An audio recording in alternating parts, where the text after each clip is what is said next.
가혹하게 쫓겨난 생명의 은인. 옛날 어느 고요한 마을에 정승벼슬까지 하고 낙향한 심정승이란 사람이 살았습니다. 그 집 앞들 서쪽엔 오래전에 심은 배나무가 우뚝 서 있었지요. 심정승은 매일 아침마다 그 배나무를 들여다보며 정을 쏟았고 봄이면 꽃을, 가을이면 탐스러운 열매를 즐기며 살았답니다. 더구나 올해는 다른 해보다 더욱 탐스러운 배들이 열려 매우 흐뭇했지요. 심정승은 즐거운 마음으로 배의 개수를 세어놓았습니다. 그리고 그 배들이 조금씩 익어가는 것을 오며 가며 지켜보았지요. 그런데 어느 날 아침 그날도 개수를 하나씩 세어보는데 이상하게도 배 하나가 없어진 것입니다. 아니, 하나가 비는데 어떻게 된 거지? 심정승은 처음엔 그냥 바람에 떨어진 건가라고 생각했지요. 그런데 아무리 바닥을 둘러봐도 떨어진 배는 보이지 않았습니다. 거참 이상도 하구나. 그리고 다음 날도 또 하나가 사라졌습니다. 심정승은 이것이 대체 어찌된 영문인지 알고 싶었지요. 그래서 가족들과 하인들을 모두 불러 물어보았지만 누구 하나 아는 사람이 없었습니다. 배의 개수가 줄어든 것조차도 다들 모르는 눈치였습니다. 심정승은 이게 웬일인가 싶어 고개를 갸웃거리며 배나무를 한참을 바라보다가 그날 밤 그가 직접 배나무를 지켜보기로 마음먹습니다. 밤이 찾아왔습니다. 마음 한편에는 서운함과 의심이 일렁였지요. 도대체 어떤 놈이 내가 아끼는 배를 건드리는 건지. 아무래도 안 보이는 곳에 숨어 나를 조롱하는 모양인데 이놈 가만두지 않을 테다. 심정승은 기둥 뒤에 숨어 배나무를 지켜보았습니다. 달빛이 희미하게 뜰을 비추는 깊은 밤이었지요. 그런데 노비 덕춘이의 아들 춘삼이가 조심스레 배나무에 다가가 손을 뻗는 모습이 보였습니다. 그 모습을 본 심정승은 머뭇거림 없이 뛰쳐나가며 내 이놈하고 소리쳤지요. 심정승의 호통 소리에 춘삼이는 깜짝 놀라며 그대로 주랭랑을 쳤습니다. 그 광경을 보고 심정승은 이를 악물며 속으로 중얼거렸지요. 이놈 미천한 놈이 감히 내 아끼는 배를.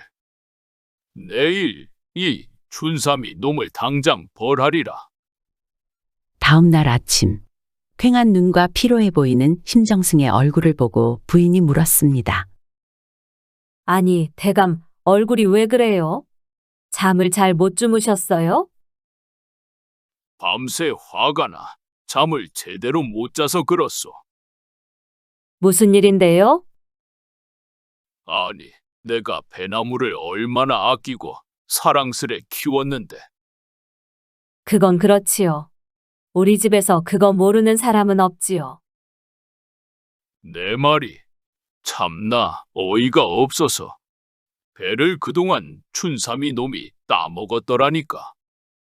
내 귀한 배를 그놈이 먹었으니 당장 잡아다가 물고를 내야겠소. 예? 춘삼이라면 덕춘이 아들 아니오. 부인은 깜짝 놀라며 정승을 간곡히 말렸습니다. 아무리 노비의 자식이라 해도 아직 어린아이 아닙니까? 무슨 나쁜 짓을 했으면 벌을 받아야지. 내 가만히 안 둘 거요. 매를 쳐서 어디 하나 분질러 놔야겠소. 아주 불구를 만들어 놓을 거요. 아니, 꼭 그래야 속이 후련하시겠어요? 그럼 그렇게라도 해놔야 다시는 그런 짓을 못하지. 아니 어디 감히 주인님이 아끼는 것을 함부로 해? 그것은 나를 함부로 한 것이나 다름없소. 사실 다시는 그 놈을 보고 싶지도 않소이다. 그런 놈은 다른 것도 또 탐할 수 있는 놈이니 말이오. 강경한 심정승의 말에 부인은 다른 방법을 찾아야겠다는 생각을 했습니다. 덕준이 부부와의 입장도 그렇고 아무리 노비의 자식이라지만 어린 아이를 불구로 만들어 놓는 것을 지켜볼 수는 없는 일이니 말입니다. 아니, 그러면 차라리 그냥 멀리 떠나보내십시다. 굳이 험한 꼴까지 볼 필요 없지 않습니까? 심정승은 고민하다가 고개를 끄덕였습니다.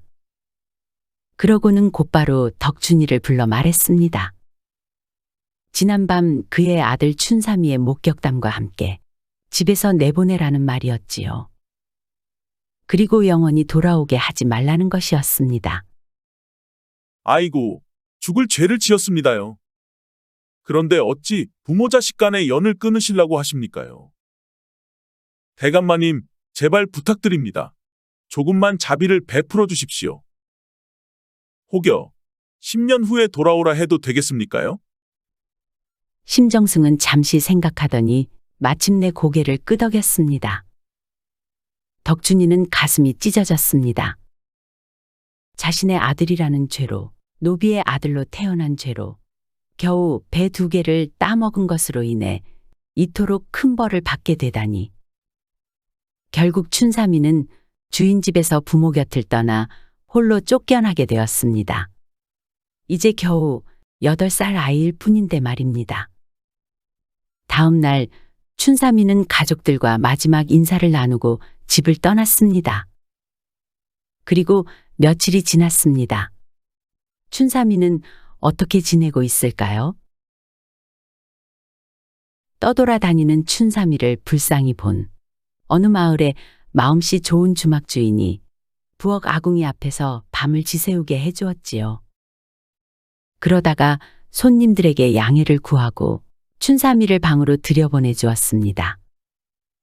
그런데 그날 밤 웬 총각 셋이 방으로 들어와 감을 한 자루 꺼내 들더니 방 안의 사람들에게 하나씩 나누어 주는 것이었습니다. 그 방의 사람들은 모두 기분 좋게 받아먹었습니다. 춘삼이도 감 하나를 받아먹고는 그 총각들이 방을 나가자 옆에 있는 사내를 향해 조심스레 말했지요. 아저씨, 이 감을 왜 나눠준 건지 아십니까? 이놈아, 감은 먹으라고 주는 게지. 뭔 다른 뜻이 있겠느냐?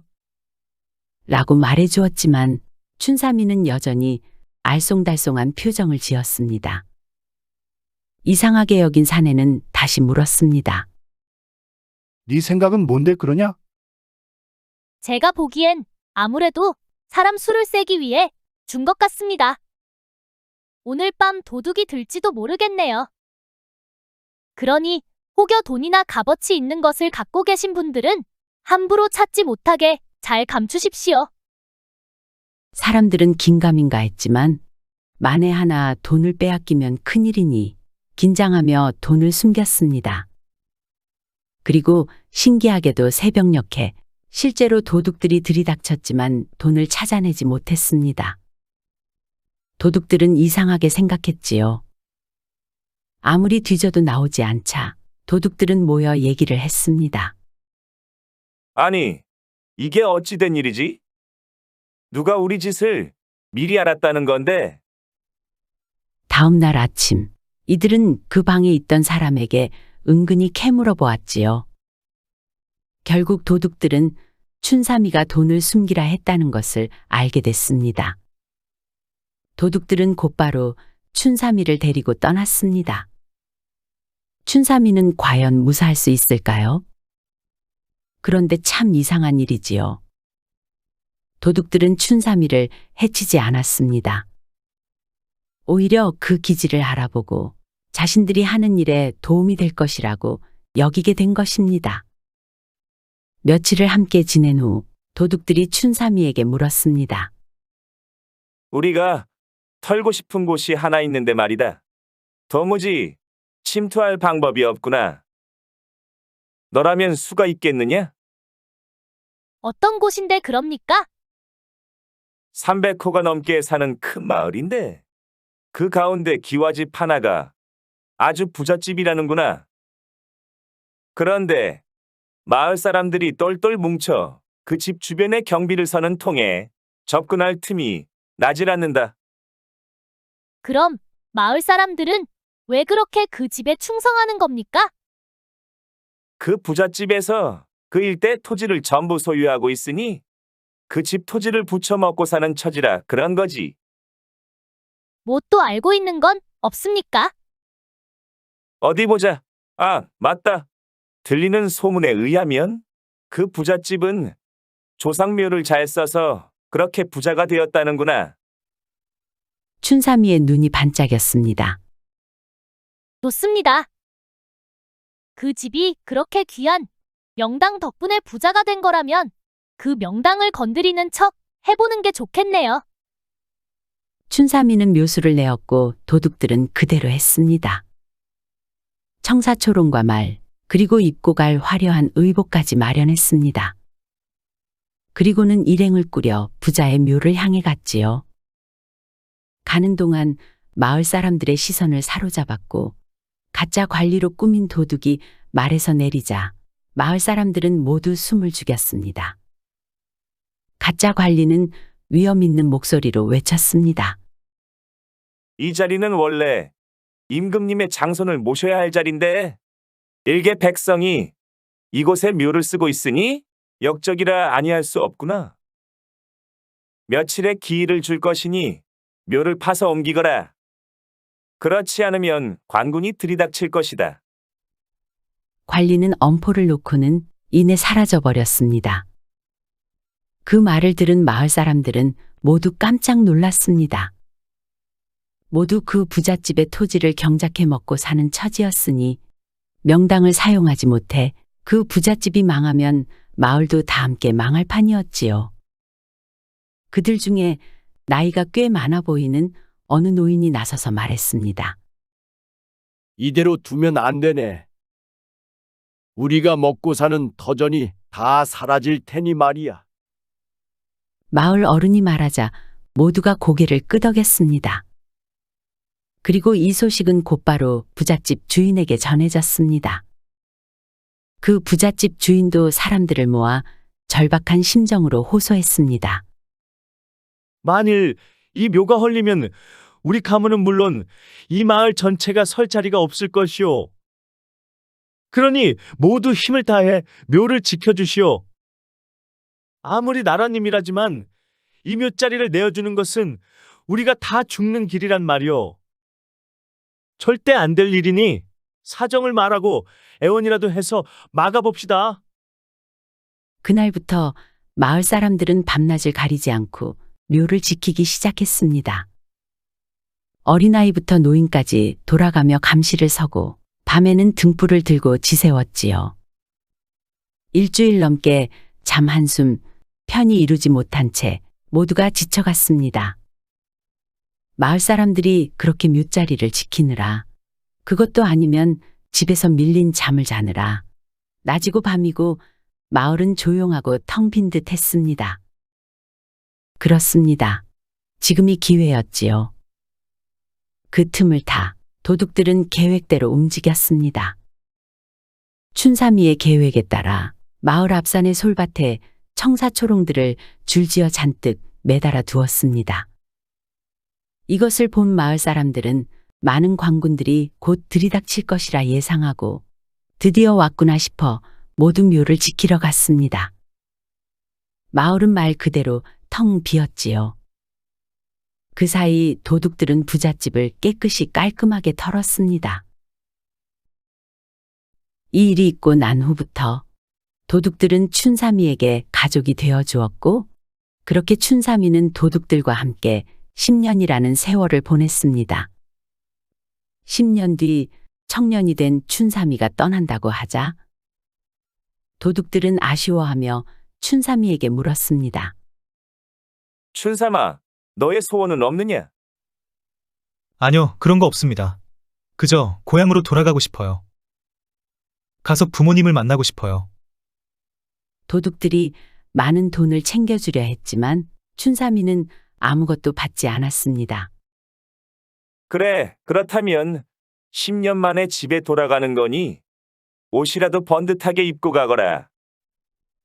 도둑들은 춘삼이에게 양반이나 입는 두루마기와 갓을 내주었습니다. 그것을 받아 입고 고향을 향해 길을 가던 춘삼이는 어느 동네 잔치집에 들러 국수 한 그릇을 얻어먹고 운 좋게도 하룻밤을 묵어가게 되었습니다. 그 집은 혼례가 있어서 잔치를 벌이는 중이었지요. 이야기를 들어보니 어린 꼬마 신랑과 새색시의 혼인이었습니다. 해질녘 노을이 지고 날이 어둑어둑해지기 시작했습니다. 춘삼이는 변소에 들었다 돌아오는 길이었지요. 그런데 이상하게도 마당 너머에서 중으로 보이는 사람이 조심스레 신방 쪽으로 가는 것이 보였습니다. 그 모습을 본 춘삼이는 몸을 숨겨가며 조심스럽게 그의 행동을 지켜보았지요. 그리고 뭔가 잘못되어 가고 있다는 것을 느꼈습니다. 이거 심상치 않구나. 아무래도 내 도움이 필요할 것 같은데. 춘삼이는 뒷마당 쪽 대밭으로 가서 대나무를 하나 꺾어서는 끝을 잘라 뾰족하게 다듬은 뒤 신방의 마루 밑에 슬쩍 숨겨두었습니다. 깜깜한 밤이 찾아왔습니다.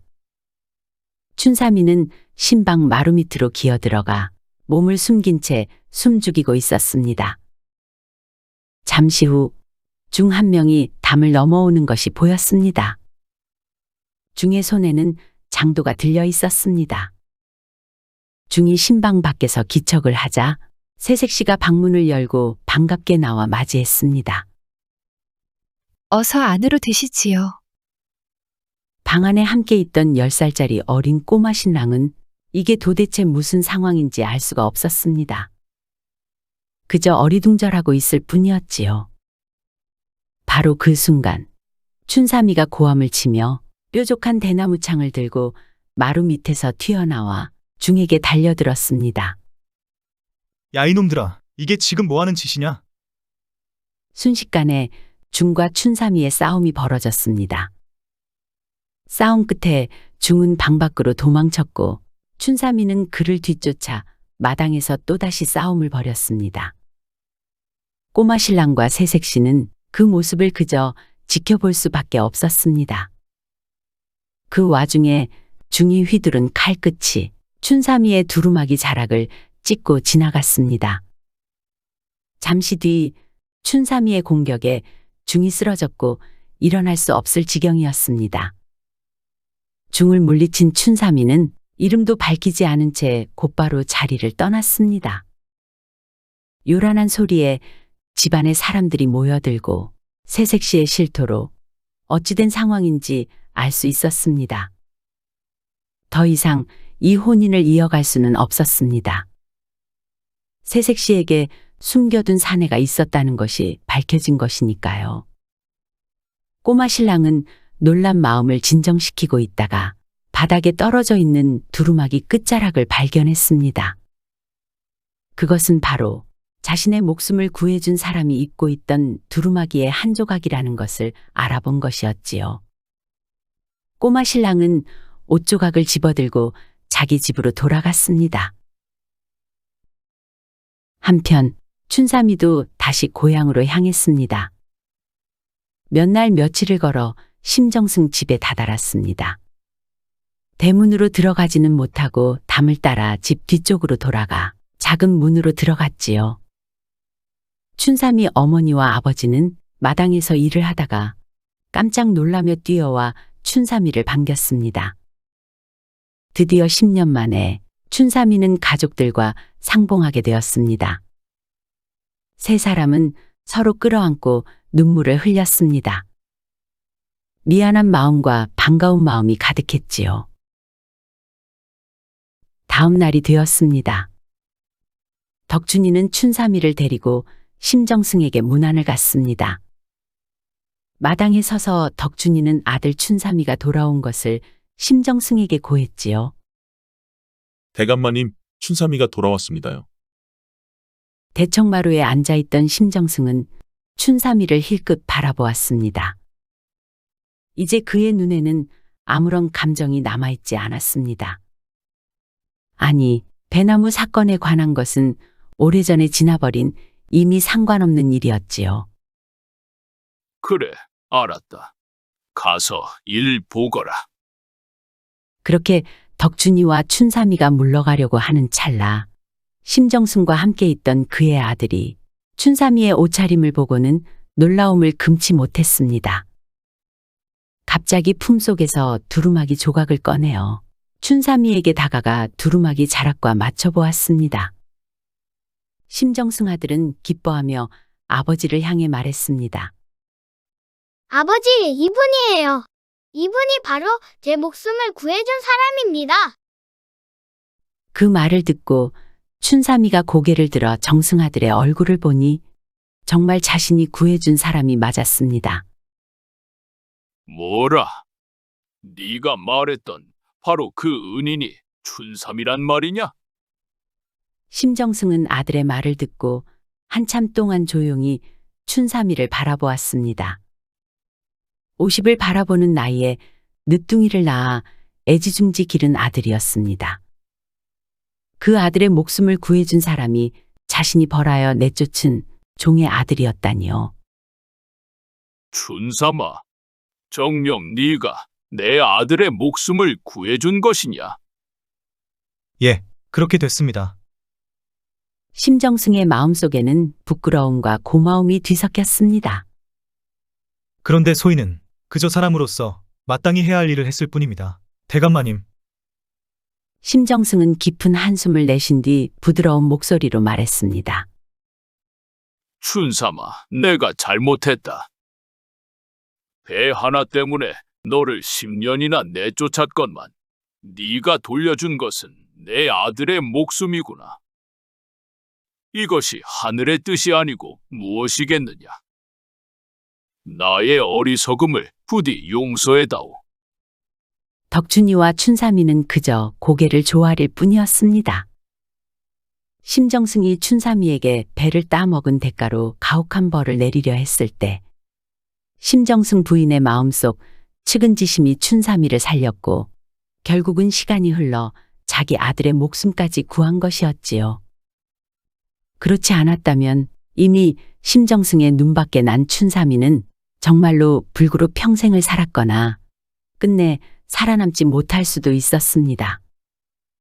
그 시대의 주인은 노비에게 너그럽지 못했으니까요.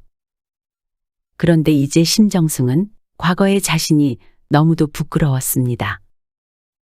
아끼는 배나무보다도 노비들을 하찮게 여겼던 과거의 자신을 질책하고 또 반성했고, 사람은 모두가 귀한 존재이며 같이 살아가는 것 또한 중하다는 것을 느꼈습니다.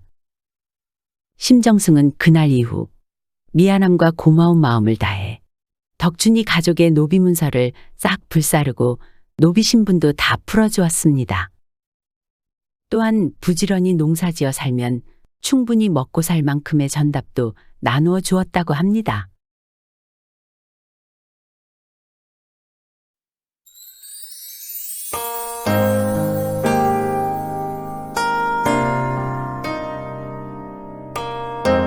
시청해주셔서 감사드립니다. 지금까지 사랑방 이야기였습니다. 항상 건강하시고 행복하시고 만사형통하시고 평안하시고 꽃길만 걸으시고 좋은 일들만 가득하시기 바랍니다. 마지막으로 구독, 좋아요도 눌러주세요. 더 재미있는 이야기로 찾아뵙겠습니다.